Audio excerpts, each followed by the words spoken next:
Hi friends, today I am going to review the book Reward Management, a Handbook of Remuneration Strategy and Practice by Helen Murlis and Michael Armstrong. Reward Management Basics. The ideal reward management strategy establishes a consistent, fair, value-adding set of policies governing wages and non-financial rewards. Rewards have a dual function: compensate people for their work and communicate behaviors and practices that organizations wish to encourage. Make reward management consistent with your organization's goals and objectives, and compatible with its culture. Consider these axioms. 1.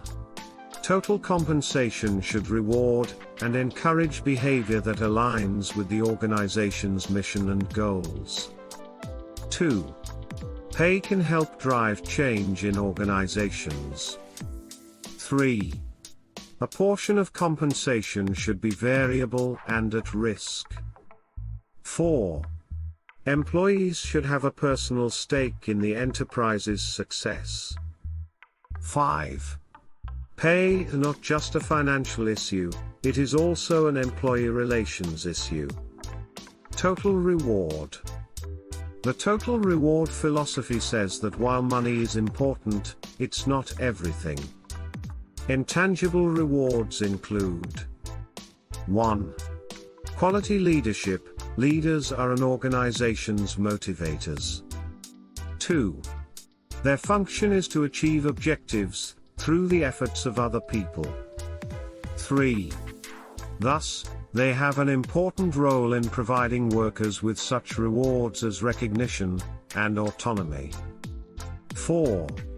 Organizational culture. The organization's behaviors and values contribute to the work environment. 5. The right environment may be a reward in itself. 6. Organizational reputation. Employees who build the organization's reputation reap rewards when the organization's good name boosts their personal repute. 7. Risk control. Employees are willing to accept a fair share of risk, but when the burden of risk lands disproportionately on their backs, they will balk. 8. Recognition. Praise and recognition matter greatly and have a strong connection to self-esteem, which Abraham Maslow identifies as necessary in his hierarchy of needs. 9. Communication. Open, transparent communication about the organization matters, and so does each employee's legitimate desire to be heard. 10. Personal growth. Employees value the ability to learn, progress, advance their careers and develop their skills. 11. Work quality. People generally prefer interesting, valuable work over dull, negligible work. 11. They value achievement and a good social environment. 12. Infrastructure. Good tools, training, information and security are attractive non-financial rewards. 13. Balance. Enabling employees to balance their work and their personal lives is increasingly important. 13. This has vital total reward implications in terms of flexible hours, some income security, social opportunities and other positive policies. Reward strategy. Strategic reward management defines objectives for your reward policies and a path for attaining those goals. Start by understanding your enterprise and your employees. Without a reward strategy, your organization does not know where it is going or if it has arrived. Given that salaries are often an organization's biggest cost and that reward strategies affect people's behavior, be clear about what you expect to get for your money. Reward policies deliver this clarity. Use these values as the foundations of your reward strategy. 1. Fairness. Make your policies non-discriminatory, transparent and free of bias or prejudice. 1. Provide information and feedback so people understand their rewards. 2. Equality. Make equal pay for equal work your watchword, and give your organization the criteria to determine whether work is or is not equal. 3. Stability. Your reward decisions ought to be consistent, reasonably predictable and totally without irrational deviations. Reward policies. Let your reward policies grow more or less naturally out of your company's reward strategy and philosophy. The company must decide if it intends to lead the market by paying higher wages, run in the middle of the pack, or pay less than the market median. Of course, external market competition, if employees have alternatives, feeds into this decision, as does the level of performance the company wants and needs. Companies should try to be employers for whom people choose to work, not employers of last resort. Money has an undeniable allure in recruiting and retaining talent, but the total reward package matters. Money isn't enough to catch and keep the best. Your reward policy should address pay grades and their relation to business performance. It should cover the question of contingent rewards, such as bonuses. Moreover, when your organization introduces a new set of reward policies, you need to determine how to bring employees under its umbrella. Those who are overpaid according to the new system may be red-circled, and those who are underpaid will be green-circled. Reward management is concerned with the formulation and implementation of strategies and policies that aim to reward people fairly, equitably and consistently in accordance with their value to the organization. Your reward policies must change over time because your company and its competitive environment change. Check your reward policies from time to time to determine if they are still relevant. To a great degree, reward management is expectations management. The societal end of lifetime employment has changed employees' expectations and the psychological contract between employer and employee. In many cases, flexibility has replaced stability, lateral movement has replaced vertical ascent, and multiple roles have replaced narrowly defined jobs. Arguably, organizations now demand more of people than they did in the past. When today's employees consider reward policies, they are apt to pay much more attention to short-term prospects, such as stock options, than to long-term promises, such as defined pension benefits that vest only after long tenure. Motivation? Employees respond to two sources of motivation, intrinsic and extrinsic. Intrinsic motivation derives from the actual work and the employee's attitude toward the work. People choose the kind of work they want to do, so to some extent employers can do little to determine intrinsic motivation. However, organizational values, empowerment, training, job design and other policies can enhance or suppress intrinsic motivation. Extrinsic motivation comes from sources other than the task, such as pay, praise, recognition and promotion. Equity is achieved when people are rewarded appropriately in relation to others within the organization. Motivation theory suggests that individual responses to different kinds of motivation vary. Non-financial motivators can be potent, but they work best when combined with financial rewards. No single standard reward, be it pay for performance, performance management, career development or recognition, works for everyone. That is why organizations should combine and customize. As you select policies, heed employees' input and opinions. Approaches to evaluation. Job evaluation happens whenever an employer decides how much to pay to get a job accomplished properly. For ethical and legal reasons, you must use a job evaluation system untainted by subjectivity and bias. Supporters of job evaluation argue that it provides the kind of data that companies need to ensure that they are complying with laws that forbid discrimination on the basis of race, gender, age or other grounds. Periodic job evaluation helps make sure that established grade and pay structures are fair and mesh with the organization's objectives.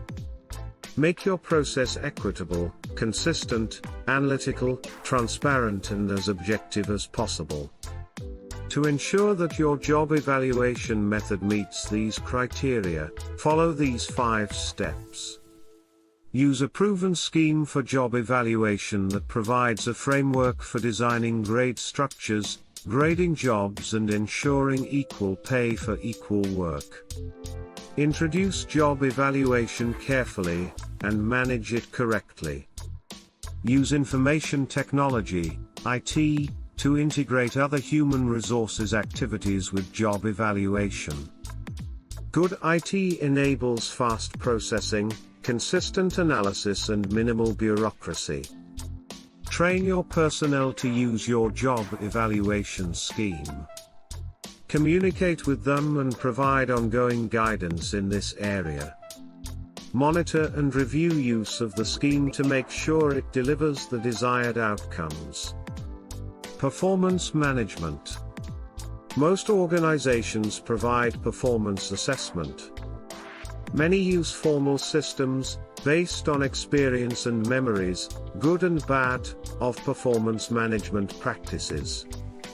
Therefore, implementation of a new performance management system usually occurs in an environment that is not virgin or pristine. Ratings scales are vexingly difficult to apply consistently, though you have choices among various schemes, categorized by the number of ratings they allow. The most common plan uses 5: exceptional, high performance, good, fair and poor. The steps in introducing a new system are: 1. Diagnose, examine the present performance management picture with an eye toward how it handles planning, coaching, review and reward. 2. Define objectives, base your goals on your performance management strategy. 2. These objectives should be clear from the inception of the process. 3. Plan, emphasize the results your business wants from its system, but allow scope for individuals to plan their own careers and skill development. 4. Manage, focus on coaching and improving performance. 5. Review and assess, define the jobs involved, the data sources, the kinds of assessment, such as 360-degree, the value of performance rating to the corporate culture, review and assessment procedures and the like. Contingent pay. Contingent, or bonus, pay aims to reward people for their contributions. It tells employees what the organization values enough to underwrite. Some see contingent pay as a powerful, indeed, the most powerful, motivator. Critics say it is deeply flawed. Certainly, to be effective, contingent pay schemes should provide a clear line of sight between effort and reward. Contingent pay embraces executive incentives, employee stock ownership, team bonuses, profit sharing, recognition, sales incentives and other individual rewards. Some popular approaches to contingent pay include: 1. PPP, pay for performance, usually based on clear and mutually agreed upon objectives. 1. Very difficult to manage. 2. Competence, pays people bonuses according to how competently they fulfill their roles. 3.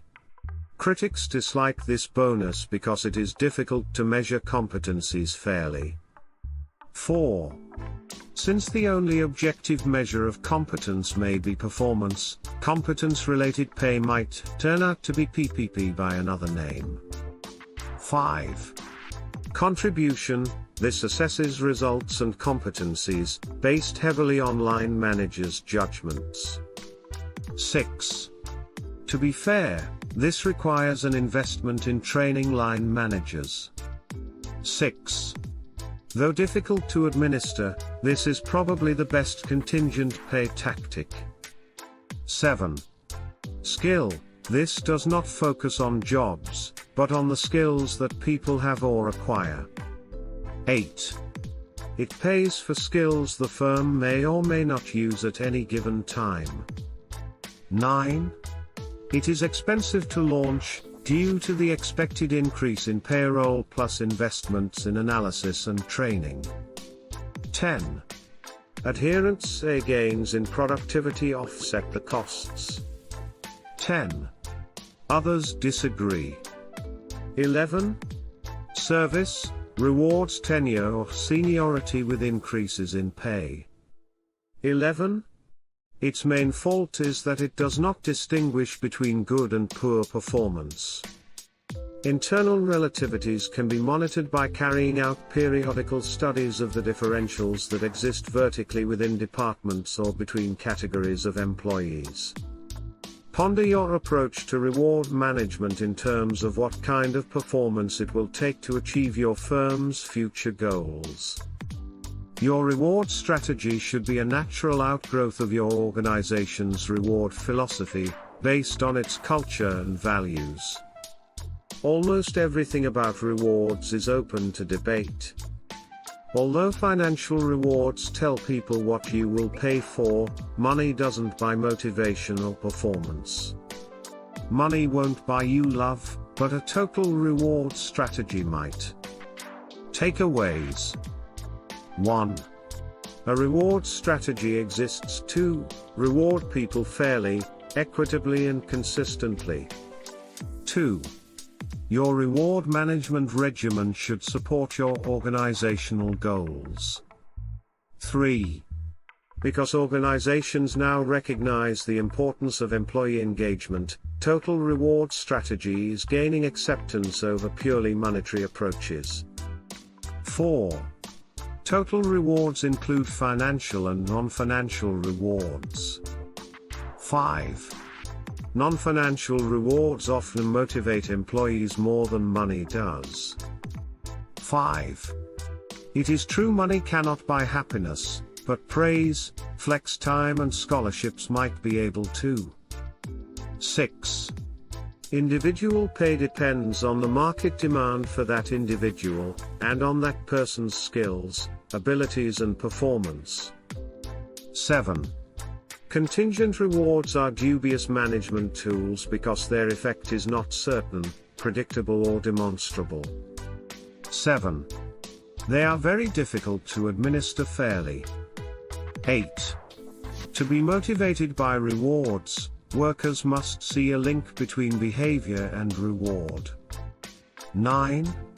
Non-discrimination legislation makes it necessary for your company to have some sort of job evaluation scheme, even though such schemes have inherent difficulties. 10. Team pay is extraordinarily difficult to implement effectively.